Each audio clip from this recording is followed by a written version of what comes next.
And welcome to another edition of the Basketball Teacher Podcast. Your host, again, is Mike Hernandez, and my guest today is Coach Josiah Hager. Josiah, how are you today? I'm doing good, Mike. How are you? I am doing quite well. It is the summer, it is hot, and we are all in the midst still of this COVID-19 pandemic, trying to figure out our way through basketball, but we got some time to talk basketball, so here we are. So, Josiah, if you could do us a favor for our listeners and give an introduction to yourself, your basketball journey, where you've been, and where it is you're currently at right now. Sure, sounds good. I grew up in New York, played organized basketball from I think third grade on, and always really loved it. Stopped playing after high school.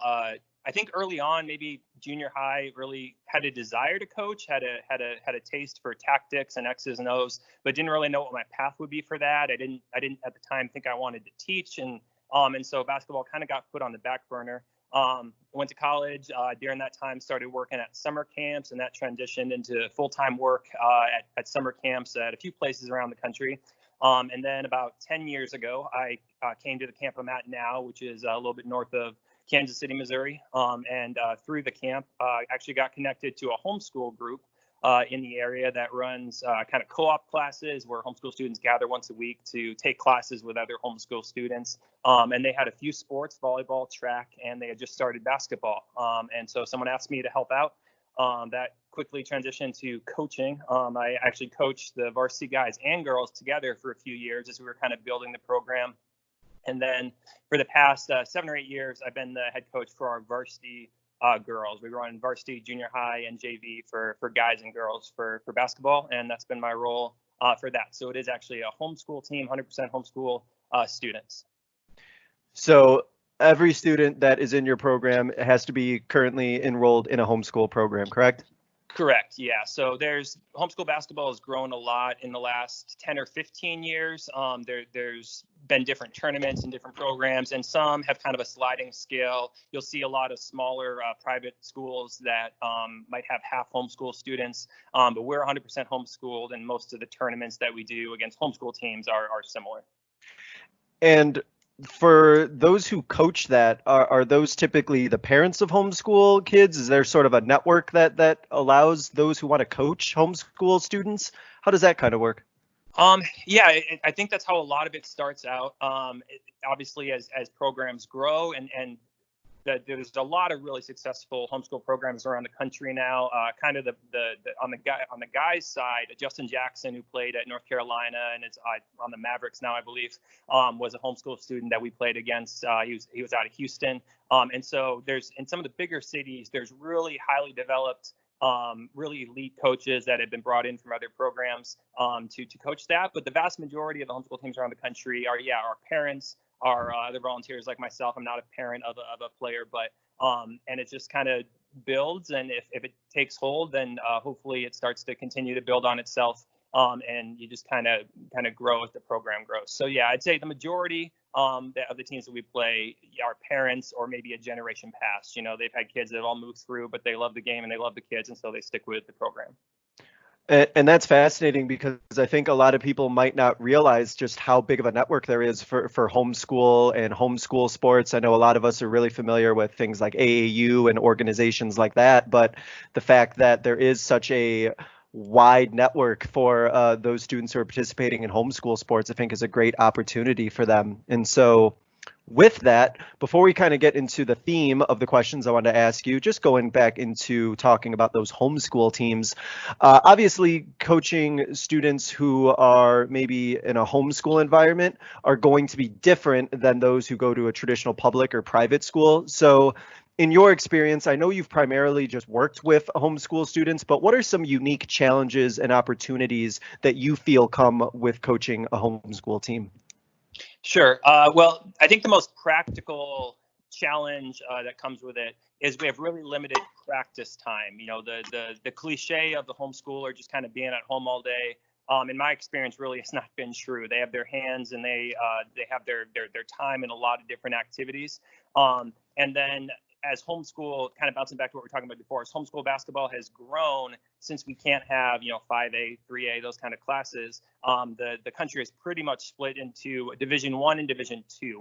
We're part of Division 2, which is in relation to the size of the city that we're in. And so there's a lot of steps you have to go through to make sure that students live within a certain amount of miles from your practice facility. Back in the day, there were a lot of kind of forming all-star teams from around a state and taking them to a tournament. And so with that, part of the Division 2 is we're limited on our practice time. And so there's definitely some challenges with that. And then kind of along with that is finding the gym. We're a homeschool program. We don't have a school. We don't have a facility. And so even in a town of about 100,000 people, we're fairly consistently hopping between churches and a Salvation Army or YMCA, trying to find an affordable and consistent place that we can practice and that we can have home games. And so that can be a little bit of a challenge. And then I think for the students themselves, I would say, and you could speak to this better than me, but there's pluses and minuses, I guess, with not seeing the students all the time. I don't teach them. For the most part, my interaction with them is primarily through basketball. And so I would say it's relatively true that the cliche of the homeschool kids are a little, they're well behaved. We don't have a lot of pushback on too many things, but like I said, especially with the girls that I've coached over the years, they tend to have their interests really widespread. And so kind of getting them really engaged with basketball, especially in the off season, especially, even in between during the season when we're not playing and engaged in practice. There's ways that can be a challenge, as well as just homeschool families are used to having a lot of freedom with their time. That's a lot of the reason why they choose to homeschool. And so with a lot of the girls that are, the oldest in their family, it can be an adjustment even for the family adjusting to a busy sports schedule and stuff like that. So those are some of the kind of key things. But in talking to other coaches, I think a lot of the challenges are pretty similar. As homeschool students, they might be a little bit more likely, from what I've seen, to try basketball at a later stage. So I have 9th and 10th graders that are picking it up for the first time, as well as people that are dropping it in their 10th grade or their junior year. So I would say the challenges overall are fairly similar, but the biggest thing is just getting people to buy into the program itself, because we're not a part of a larger athletic program. We raise our own funds. If we need to get new uniforms, if we need to pay for tournaments, that's kind of all done person to person, transporting kids to and from games, all that kind of thing. So there's a lot of specific things, but overall, like I said, a lot of the people challenges are probably pretty similar. And one of the things that what your response made me consider was the fact that where I coach at, I coach at a public school, and typically the students are kind of this homogenous group, and they all have pretty similar interests and things that they're interested in. And just to touch on one thing you said really quickly, it seems to me that if you are coaching a homeschool type team, you have to really be intentional with your program building and kind of your team building, because you are pulling in students from different home environments, and they don't really have this common building that they go to socialize and hang out like 8 hours a day. Am I correct in thinking that? No, absolutely. I think that there's different challenges that come with that. Similarly, the nature of homeschooling is certainly not equitable to quote unquote better parenting, but it by nature it's more involved parenting Right. than for basically 100% of the kids. And so with a lot of the homeschool students who grow up around not necessarily their peers, but a lot of older and younger. And we find that there can be some struggle with peers. A lot of homeschool students are really sharp around adults. They're really good with younger kids. And some of that peer-to-peer stuff is where they don't have as much of experience. And so, so there's some, that definitely makes sense. Right. And one of the things I'm glad you touched on and that you brought up was the idea of the sharpness and the ability for the students to kind of pick up on different things, because that's one of the themes in particular I wanted to focus on with you about, was this idea of adaptability and flexibility when it comes to coaching. Adaptability and flexibility, not only in your personal coaching, but also the players themselves feeling like they can be flexible and they can adapt to the situations that they encounter. So one of the things that you and I talked about off air was about your passion for being flexible and your philosophy with wanting to incorporate positionless basketball and also being able to adapt and have these multiple defenses that you run. So for the coaches that are listening, why are these areas of things about positionless basketball and having multiple defenses and just being flexible in general, why is that such an area of importance to you? Well, I think tactically, like first of all, it's just really nice to have the flexibility that comes with that. It's really nice to go into a game and know that on both sides of the ball, whatever's thrown at us, we have different options. If we have, if you just run a press and your press is getting feasted on, I think that can lead to some discouragement right away. And I'm okay with players learning through challenge, and I want them to be challenged in games. But I think there's a confidence that can come from knowing that we have a variety of weapons. And I've found with my players. They really become engaged with the process when the process is complicated.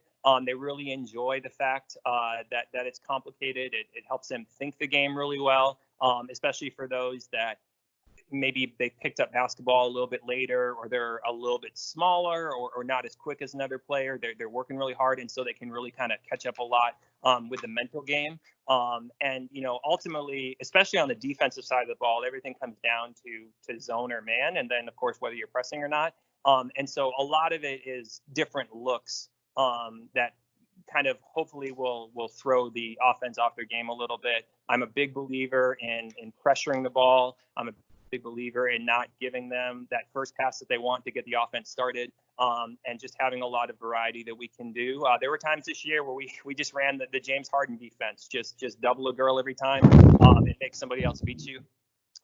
We also, I think, probably the most unusual thing that we run consistently is a defense we call it ice, where we have our three guards playing man-to-man, and then our two bigs just kind of playing high-low in the middle, and really not guarding those other two girls until they prove they can shoot, and then they pick them up man-to-man as they drop into the paint, and it requires a lot of communication. But again, the girls really, I think, thrive on that and grow through that. And then offensively, even for the girls that, high school is obviously the majority of the players any of us will ever coach. High school is where basketball is going to stop for them in an organized way. But even for that, I think that overall basketball has moved in a good direction of not if a girl's 5'7" when she's 9 years old, you don't have to slide her into the post for her entire career.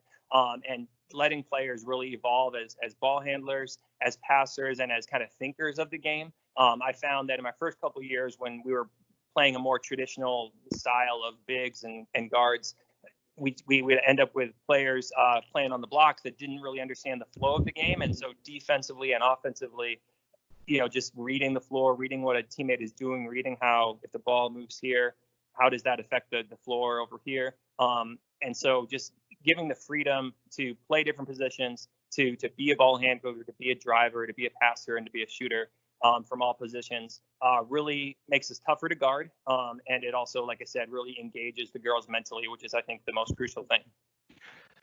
And that's great that you mentioned this idea about like thinking about the game and having the players be able to think and have that level of autonomy when they're on the court to be able to make the right decision. And I couldn't agree more with what you said about not pigeonholing certain players in a position where they only know how to do this one skill set and that's all they know how to do. But then all of a sudden somebody gets in foul trouble, there's an injury or something, and then they have to be thrown in a different situation.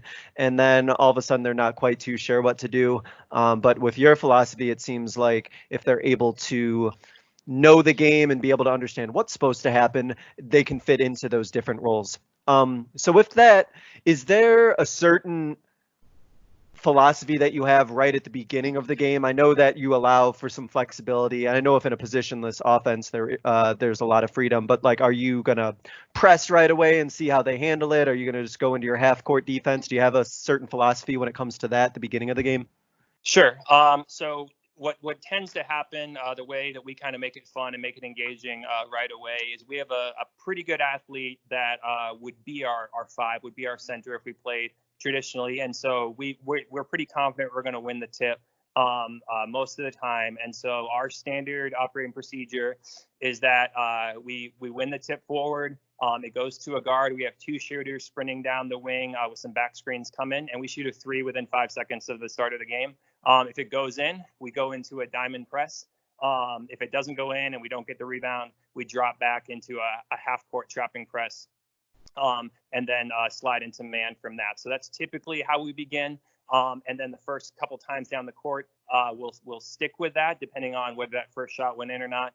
And then typically about the third or fourth possession, we'll slide into a 1-3-1, or basically a trapping 2-3 that kind of functions similarly. And then if we're able to get out to an early lead, or if there's an early timeout, whatever direction, whether we're down or whether we're winning, we'll typically switch it up just to kind of keep people on their toes. And then after every made three, we're going into that full court press. Okay, so there's a lot of variation there. There's a lot of changes, but it sounds like pressing is something that you do want to emphasize. Am I correct in that a press is important to you? Yes, sir. I struggle with. I go back and forth. Again, like I said, I want to teach the game. I want the game to be fun. I'm not interested in grinding out these super low scoring girls games. But I think, just at every level, especially with girls basketball, you got to set them up for success. And so I think you need to be able to press and to be willing to press and to have that kind of mental fortitude to do that. I want us to play with high character. I want us to play with intensity. I want us to play with the appropriate kind of kindness. We can help a girl up if she falls down. But at the same time, I want teams to wake up the day they're going to play us and not be looking forward to it, because we're going to make them work for it, or we're going to throw stuff at them. And I just know as a player and as a coach, every time someone comes out and is not pressuring us, there's a sense of relief and there's a sense that we're going to get what we want. And I don't want to give teams that feeling. Right. Absolutely. I could definitely agree with that about not wanting to have the other team just get into their offense and see if they can handle the ball and see how they do react to pressure first. That makes complete sense to me.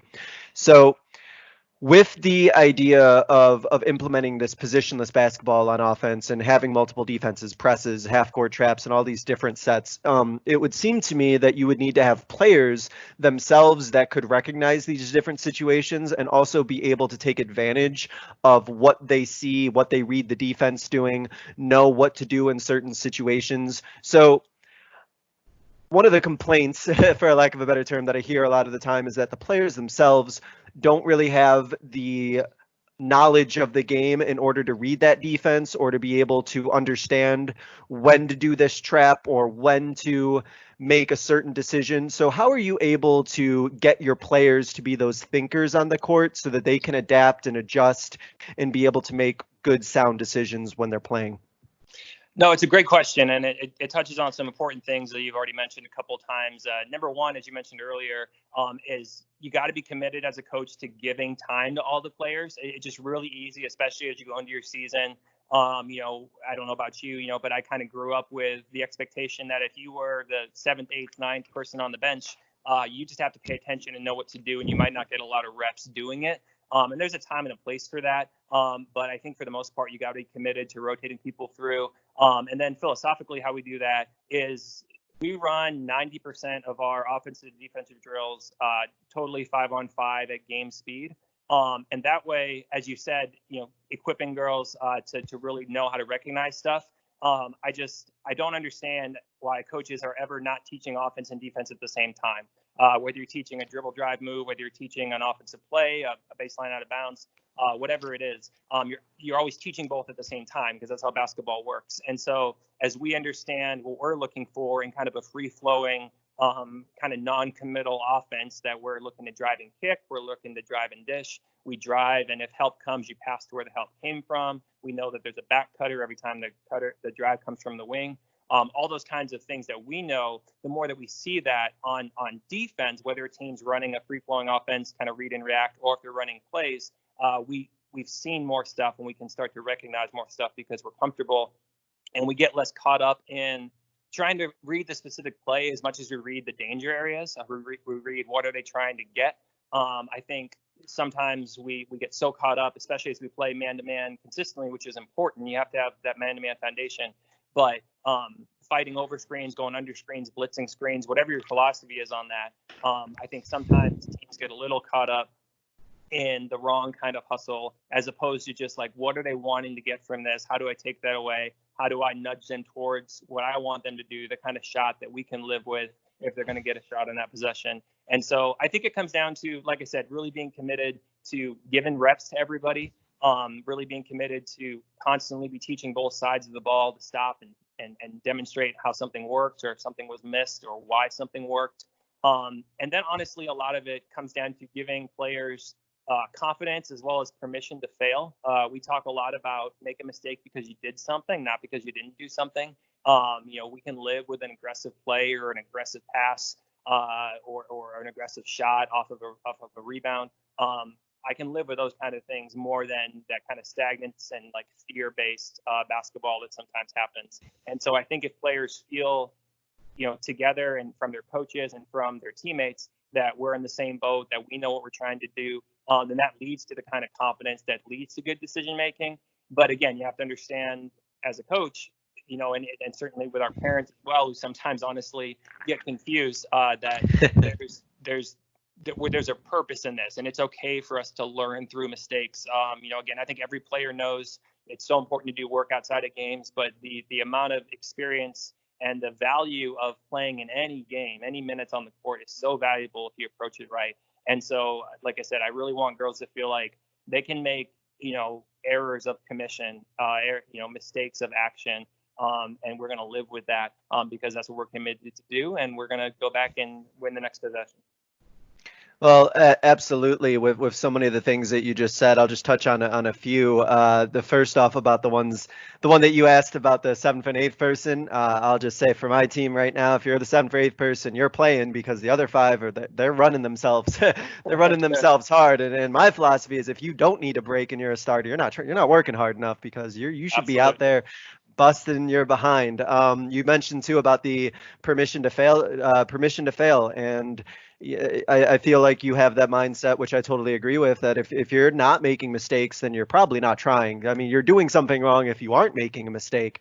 And that mistakes are one of the ways that we learn. And then also about the idea of how hard you practice and when you make those mistakes to make sure that you're doing them at full speed, because I don't think any of us coach for players to be playing at half speed. So and I feel like you would agree with this, that if a player is going to be making that mistake or they're going to learn, they got to be going at full speed because that's the only way that we're going to be able to correct them. Absolutely. I picked up something. I've never met him in person, but David Thorpe, who's an analyst and has been a player's coach, he runs a program in Florida. He has just a simple drill that I picked up that we do almost every practice, where you just grab a ball and you get low and you dribble the ball so hard until you lose it. And just that mental jump from like, the success is like dribbling so hard that I lose the ball or dribble off my foot or whatever, is just a really practical way that I use to try to get them to understand exactly what you just said, which is so true, that if we're not practicing at full speed, it's just not going to happen. It's easy to look at, a star player, whether it's someone on TV, whether it's just someone at practice or at a game that you're going out as a player. And they make some crazy shot, and sometimes it's a crazy shot, but most of the time it's something that player's worked on, and it's stuff that they've worked on at game speed. So I totally agree. Dribble till you lose it. I like that. I like that drill a lot. That's a good one. I wrote that one down. To touch on a couple other things that you mentioned, one of the things that I'm curious about when you're giving these players this level of autonomy and this level of freedom is, let's just say we're in the beginning of the game here, and you're on defense and there's a shooter out there on the perimeter.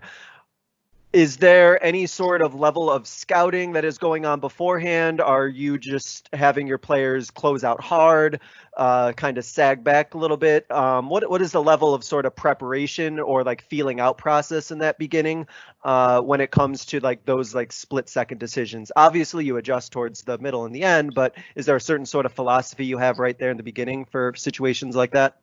Sure. I mean, yeah, like you said, presuming that we don't have scouting, we aren't able to do a ton of scouting. Obviously, there's teams we've played before over the years. If I can myself, I'll try to go to games in advance, but we don't have a ton of that. And so in general, we're going to make shooters prove it to us a little bit. We are going to close out with aggression, just like you're taught from a little kid, short steps with a hand up, contest, but we're not trying to block, we're trying to contest. And we're going to kind of read what the offense is doing, and again, getting the girls to recognize. One of the reasons we run a few different plays early on to get a 3 is so we can kind of recognize those things. If it's the first or second or third time down the court and they're running a down screen for a girl popping up the shoots, is probably a shooter, and so there's not really an excuse for sagging on that. And again, because we aren't giving away those kind of easy wing passes, even if we're in the zone, we're not just kind of letting them move the ball to the wing and set up offense. That kind of negates giving away that super easy one. And so in general, again, we'll make them prove it a little bit, but we'd rather just put pressure on because we trust our help defense if we need to. Yeah, that makes a lot of sense. I do like the idea of proving it and not just maybe assuming that they can't do something or they can do something. And you'll like you said, you'll figure it out in the first couple possessions. If they're setting that down screen to free open a shooter, there's probably a reason why that's happening. Um, it sounds like, especially on the defensive end, but also on the offensive end as well, is that the philosophies that you try to have your girls follow require a lot of communication. And I'm sure every single coach will say that their players are not communicating enough on the court and there's not enough communication going on. Is there anything intentional that you do or that you set up in your practices in order to kind of build the communication that's happening on the court? Because I don't know about you, but one of my goals that I'm trying to work on is trying to say less when I'm coaching in a game so that my players can talk more and they're not just waiting to hear from me. So I'm curious, how do you build that communication with your team? No, for sure. That's a great question. I definitely agree with you. Once we're in the game, I want them to be talking. I want them to be in charge. And, maybe it's something I should have touched on earlier with the homeschoolers. I've found that I actually have the opposite problem. I have too many talkers at times. Oh, I have a wow. lot of girls that are the oldest in their family, like I said, with 3 or 4 younger siblings, and they're kind of used to being babysitter or kind of playing the role of mom, for a couple hours a day here and there. And sometimes there's, just disagreements, and so we philosophically we talk on defense from the back, if we're in a zone, and then we just try to talk a lot. And I think the biggest hurdle that we have to jump, and this is probably pretty typical of most teams, but I think especially for the girls that are maybe picking it up even past like 6th grade, where they need to get used to in practice, and again, being that commitment in practice to talk loud and to talk a lot. Just like anything else, as you mentioned earlier, if you don't practice it, you're not going to practice it in the game. You're not going to do it in the game. And so just really making them comfortable with it, insisting on it.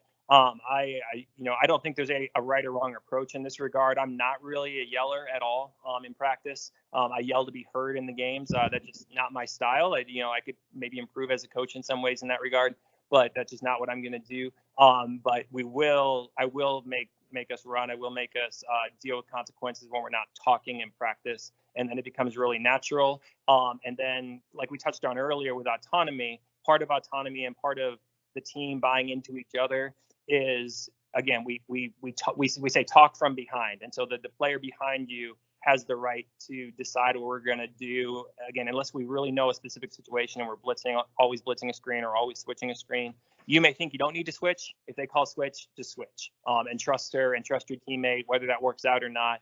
And then that kind of gives, like you said earlier, if somebody gets hurt and they're the person that kind of coaches on the court, then all of a sudden you're in trouble and everybody's scrambling. So we want everybody to be empowered to talk, but also to understand, I don't care if it's a 7th grader, we have 3 girls hurt and 3 girls in foul trouble, and there's a 7th grader out there in a varsity game for a couple of minutes. If she says switch, you switch. And we trust each other on that. And so I think that empowering them to do that and getting them to try to buy into each other is really crucial for that to work.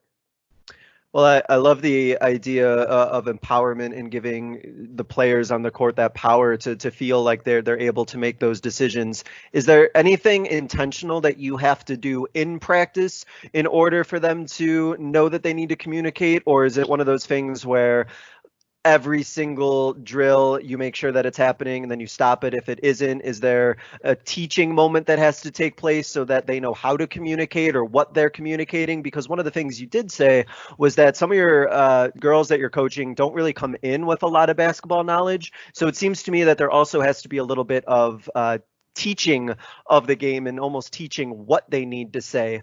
Am I correct in thinking that way? Are there things that you need to be doing in your practice to make sure that they know how to communicate effectively?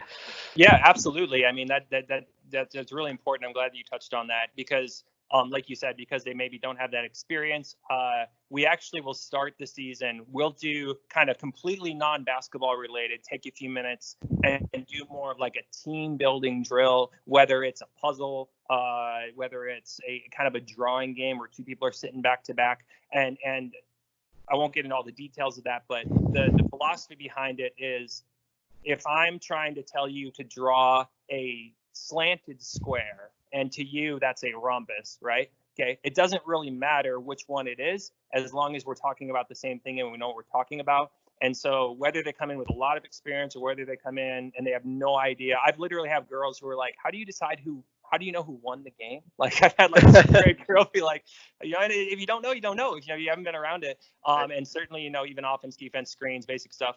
And so we try to be consistent in what we say, and I can be guilty of slipping at times. We try to be consistent in our terms for everything. We can be varied with a screen or a pick, things like that. But for the most part, we just try to know what we're talking about, reinforce that term, use that term all the time.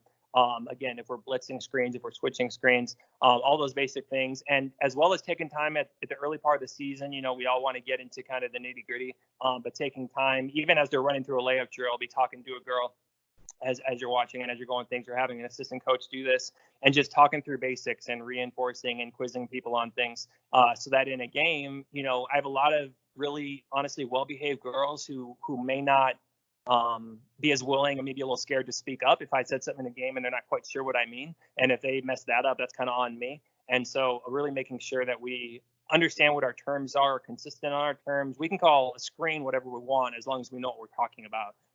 And so really kind of understanding how important it is to speak terms and know what they mean, and be committed to that kind of as a group. Well, absolutely on having those like terms and making sure that for those players who may not be completely familiar with the language and with the vocabulary related to basketball, to making sure that everybody's consistent with the words they're using and what they mean, so that they're not getting those mixed messages or those cross signals. And so to kind of follow up one more time with that, have you found in your experience that players are able to articulate if they made a mistake, and they can identify like what they didn't do or what happened if there is some sort of breakdown somewhere? Have you had any success with that at all?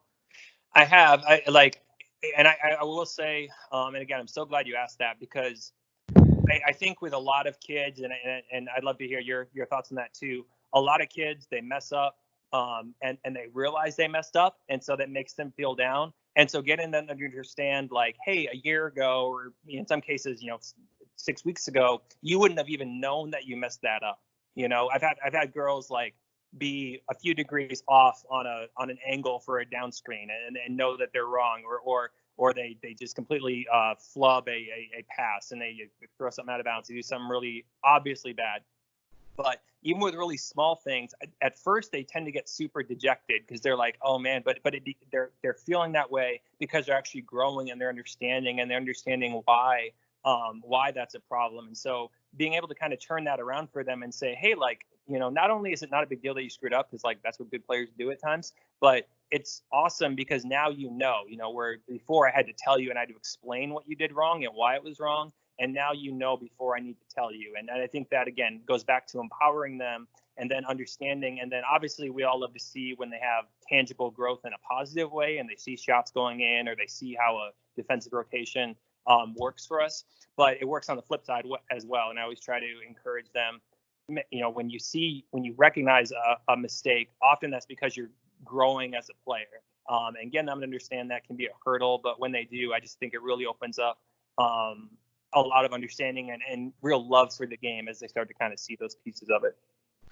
Well, yeah, absolutely. You touched on a couple things that are important to me as well, and hopefully important to a lot of coaches that are listening. And this idea of embracing mistakes and understanding that mistakes should be taking place, and that mistakes are perfectly fine as long as those mistakes lead to those like teachable moments and your players learning. And you asked about me personally.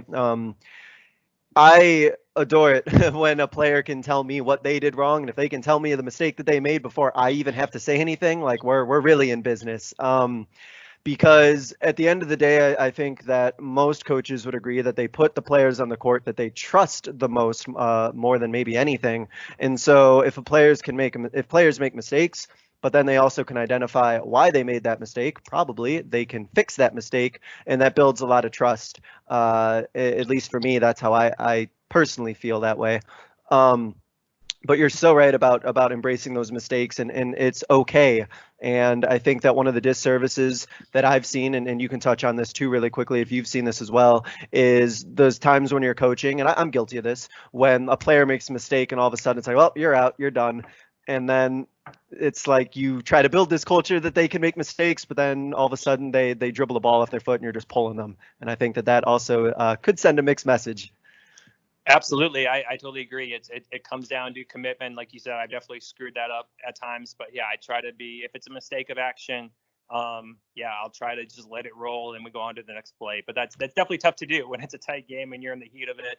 And you want to do what's best for them. And sometimes they give you that look that they want to come out because they know they messed up. But yeah, sometimes you just have to press through. And so, related to that idea of kind of making mistakes and also having autonomy, really quick, one of the things that I've heard as a concern, not necessarily a criticism, but a concern of doing some things about like 5-out positionless basketball where players are everywhere and they have the autonomy to make the decisions, is that they may just end up taking that poor shot because they don't know their own skill set, or they may, take that free when they have no business taking it, or, trying to drive and attack when they shouldn't. Are you still implementing a philosophy where the players themselves sort of know where their shot or where their offense should come from? Or are you in a situation where you're giving them the reins and that they can make the best decision that they can possible, even if it's not, even if it doesn't have that much structure to like what decision they're going to make?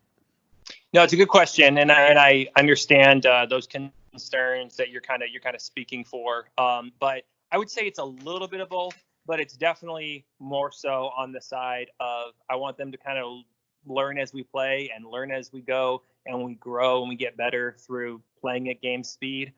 Definitely, again, they're coached through to know their shots, but for us, for our, we have seven girls that are really in our very active rotation, and then an eighth and ninth that play a little bit. But for those 7 girls, if they're open, they got to shoot a 3, all 7 of them, and that's something I'll take them out for.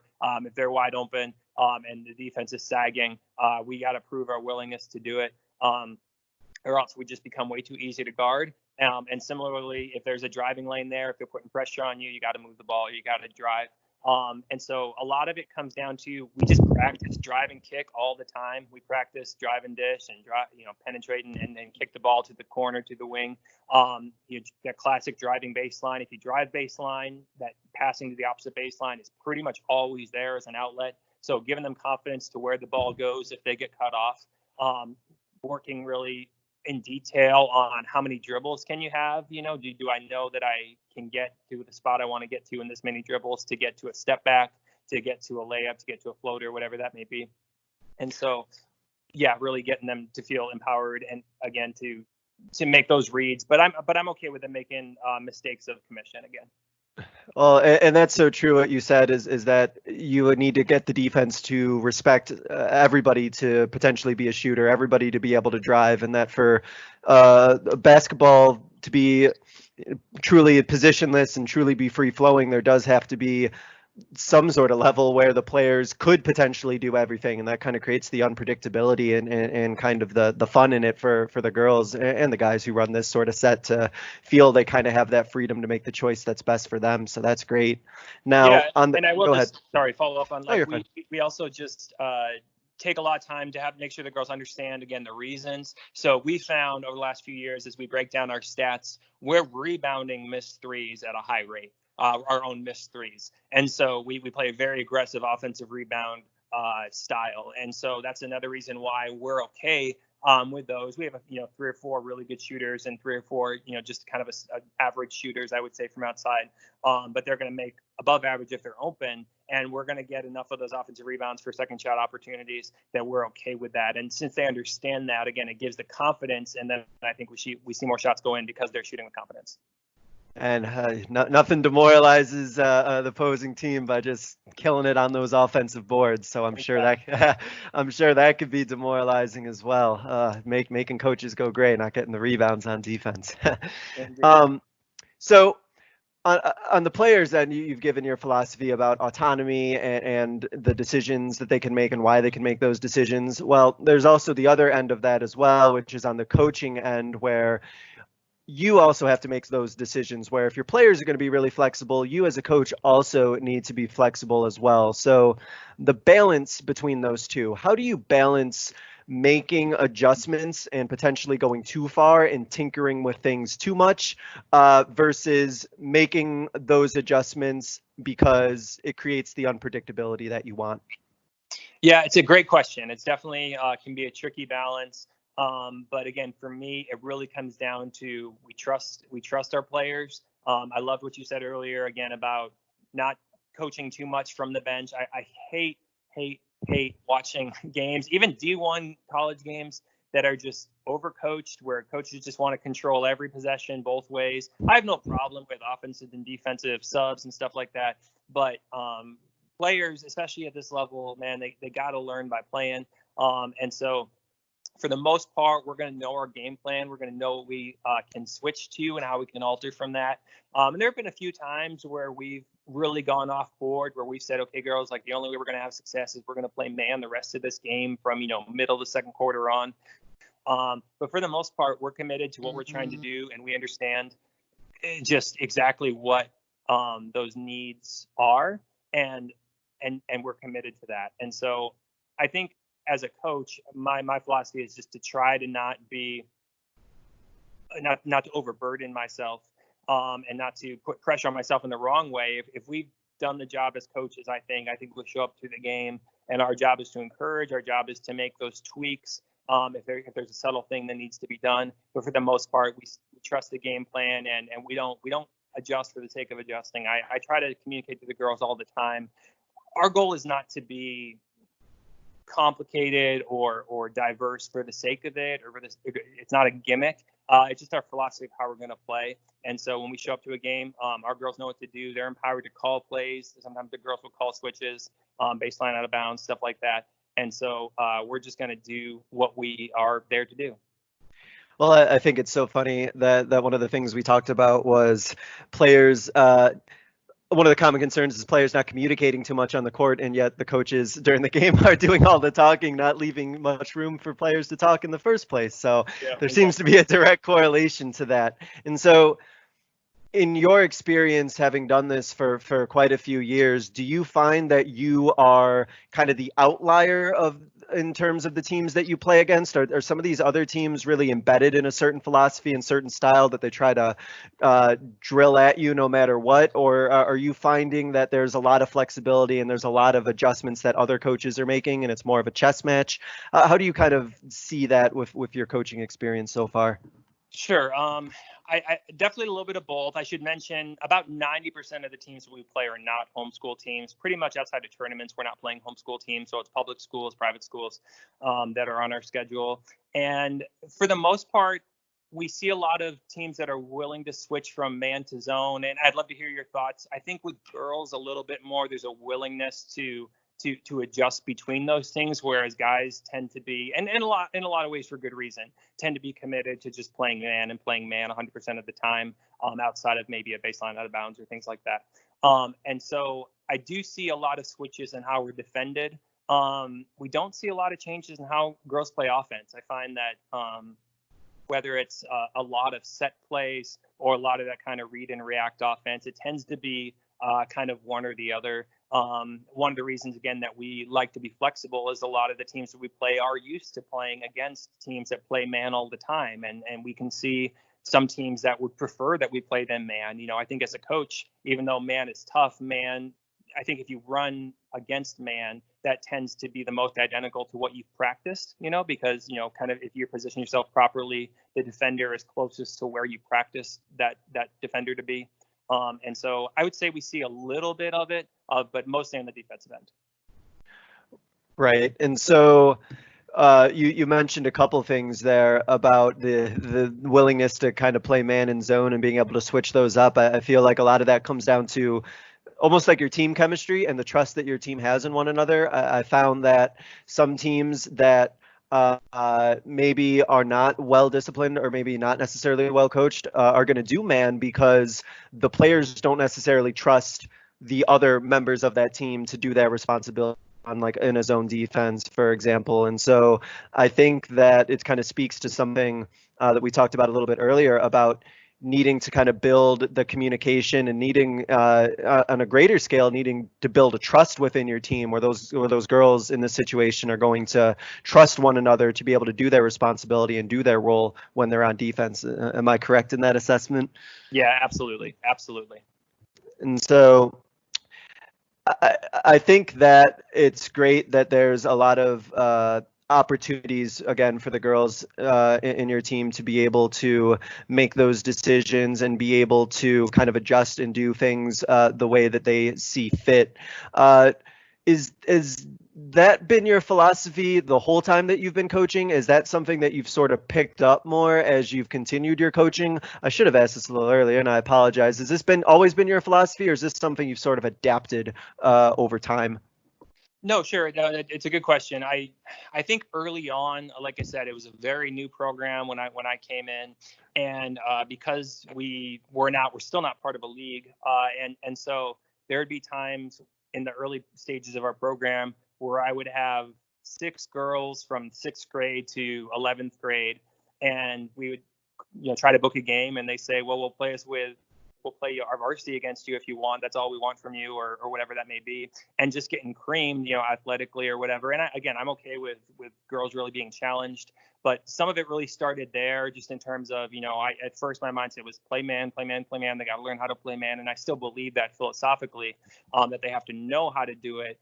But if you're just so severely overmatched that a zone of some sort will kind of give you a little bit more flexibility and opportunity to compete. I just found that gave us, we saw some success with that. We saw at least the offense have to work a little bit more with that. And then again, the flip side, as we talked about earlier, with girls not having a lot of experience coming in, and I don't know what you've experienced, and sometimes, especially if you don't have a really good program that builds from junior basketball all the way up. Sometimes you kind of have to teach them out of habits or out of philosophies that they maybe had before.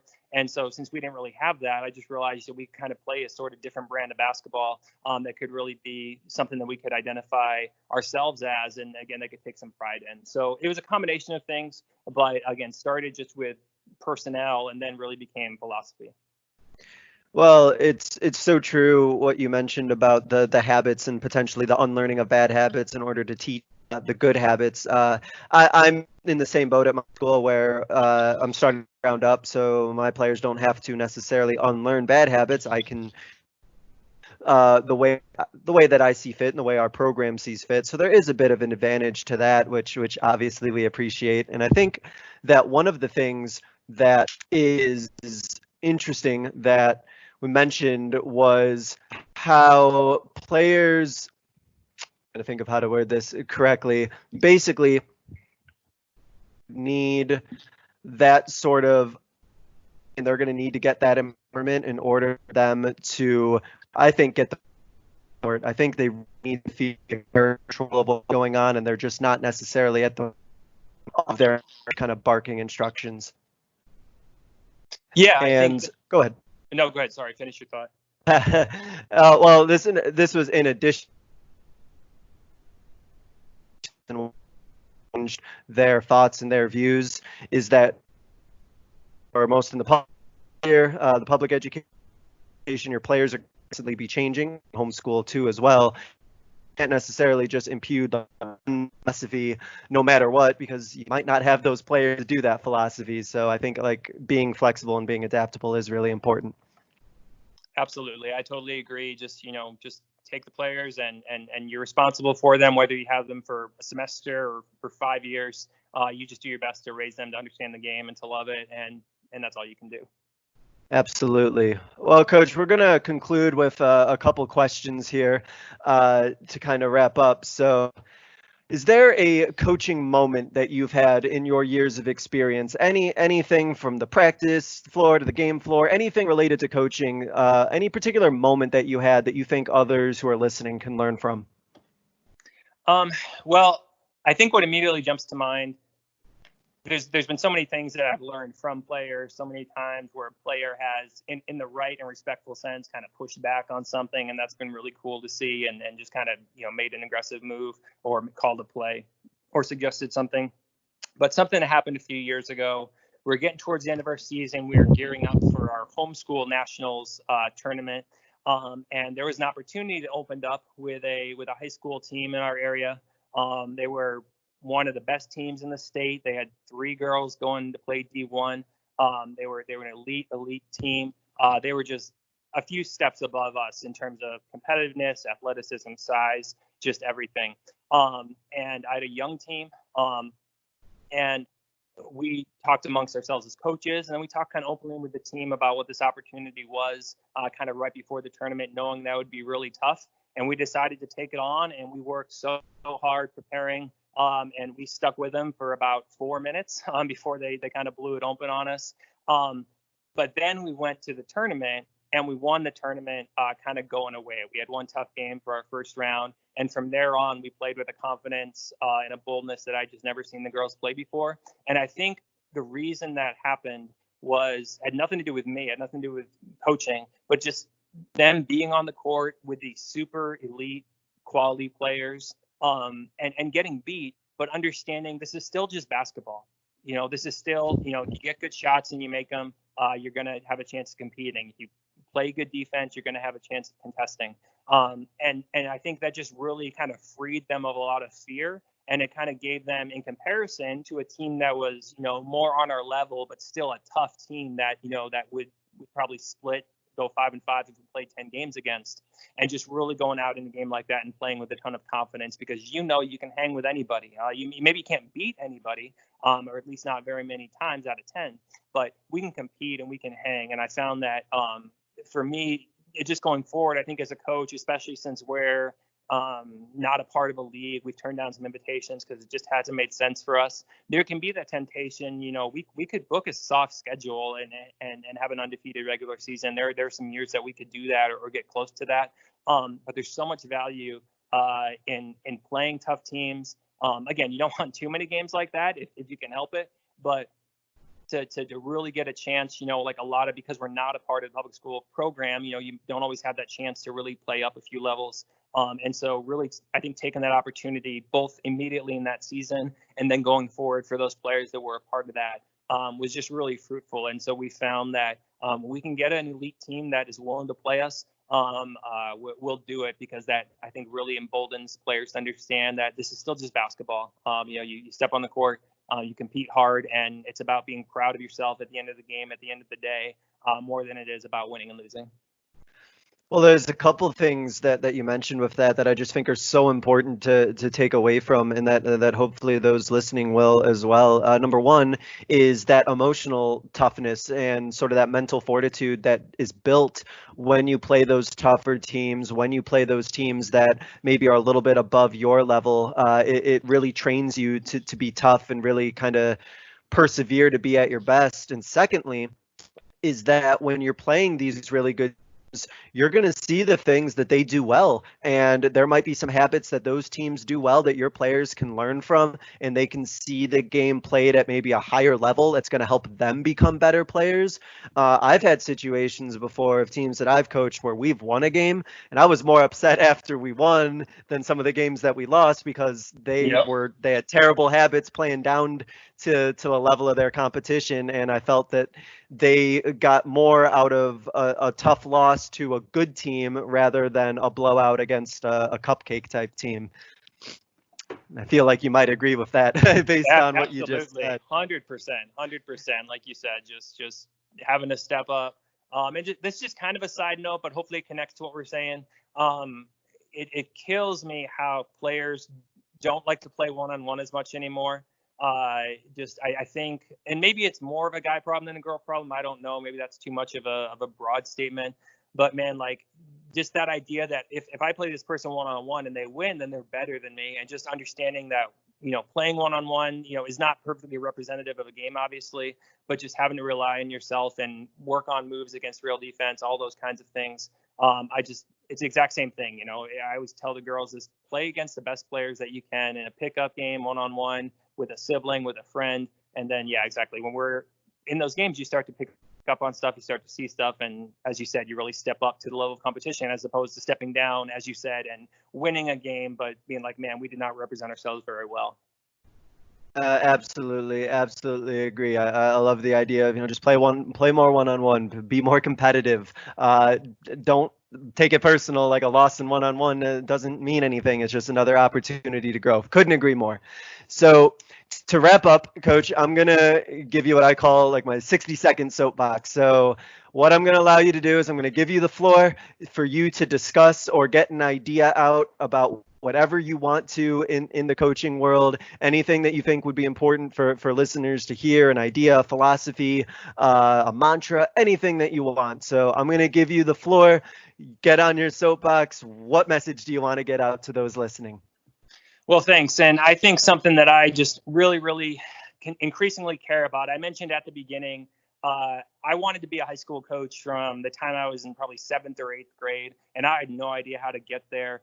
We see as coaches, we see as people, as parents, as people involved in high school basketball, the key to the sport thriving beyond this generation is good coaching, and good coaching being as many places as possible. And we get into this because we love kids. Hopefully we get into this because we're competitive, but the actual camaraderie, the actual understanding of what it's like to deal with parents and deal with players and deal with referees and deal with all the things that comes with coaching. Nobody understands that better than other coaches. And I feel like we don't do a good enough job taking advantage of each other as resources. There are small programs, and there's certainly pockets in schools and probably even school districts. And I know there's some online kind of mentor-mentee things trying to connect people, but just really changing the culture of basketball. And I'm not even talking so much about X's and O's. You can get all that stuff online nowadays. You can call somebody and they might be willing to send you a playbook. But to really, and it goes in both directions for sure. I think there are a lot of older coaches that would be happy to have a sit down and have a coffee with a coach, or invite them into a practice session, or invite them into a planning meeting with their team. But younger players don't ask. And for the younger players that do ask, maybe they have the wrong people, somebody that is a really good, as you said at the beginning, maybe a really elite coach, but doesn't have, a desire really to pass that on. The only way the sport is going to thrive going forward is if we have coaches that are consistently every day, every practice, maybe to a specific person, but maybe not, but be thinking about, how am I training up the next coach? If I got called somewhere else, if something happened that I needed to step away, am I working every practice, working every game, working every meeting, to not just let assistant coaches be a part of what we're doing, but to really invite them to be actionally involved, to really be tangibly involved in what's going on, to not just tell them what we do, but to tell them why we do it. I am still just desperate to learn, and I know how far behind I am of so many coaches, and there's so many elite basketball minds around the country. And I just think it takes individuals. It's not a program. It's not a system. It just takes individuals being more willing to step away from a game, let the kind of heat of competition die down, but really just come alongside other coaches, whether you coach against them or not, being more willing to ask and being more willing to give. I think that's how we really start to spread better coaching throughout the country as we go forward. Well, that's such a great point and such a great idea. I feel like a lot of coaches look at other coaches almost as their enemies and almost as their adversaries, and those people that they're competing against. And I don't want to share anything with them because they might use it against me. And I think that if your philosophy of coaching is just about wins and losses and not the betterment of the men and women that you're coaching, I think that you're really missing something out on this profession. I really think that we probably all have to start looking at our fellow coaches as peers, as people who are all in this mission together. And if you can teach me something that's going to help my girls, and I can do vice versa, isn't that what this is about? Isn't that what we're trying to do, is build young men and women to be the best that they can be? Absolutely. I mean, I think one of the lessons we've learned through this pandemic is, the next season, the next week, the next game, none of this stuff is a sure thing. And so let's take advantage of what we have. If we're just, it's good to plan and be prepared and to work hard for the future. But yeah, if we're not taking every hour, every minute, every conversation with our players and with other coaches to build people up, then I don't know what we're doing this for. I couldn't agree more. Absolutely. Well, Coach, I want to thank you for spending some time talking to me, talking to our listeners, and sharing your expertise. This is a great conversation, and I hope that some coaches can definitely benefit from the words that you shared. So, for Coach Josiah Hager, my name is Michael Hernandez. Thank you so much for listening to the Basketball Teacher Podcast. Take care, be safe, be well, and see you next time.